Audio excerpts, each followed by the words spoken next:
Kung mapansin nyo, ito guys, oh, mayroong ilaw. Yan, oh. Ibig sabihin, may power indicator. Meron na to guys, power. I-try guys natin itong paandarin guys. Ayan.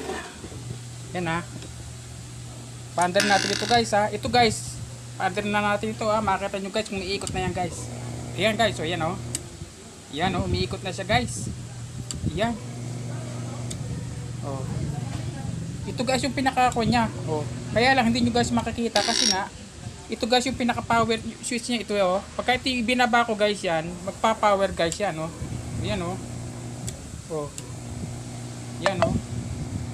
Okay. Ganyan lang guys ang gagawin natin once na nagkaroon guys ng problema yung ating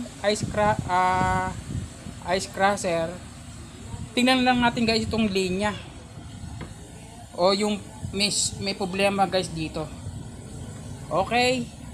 Ganyan lang po guys. At kung nagustuhan nyo guys yung aking video guys ay mag-subscribe na kayo guys. Maraming salamat. Thank you for watching guys.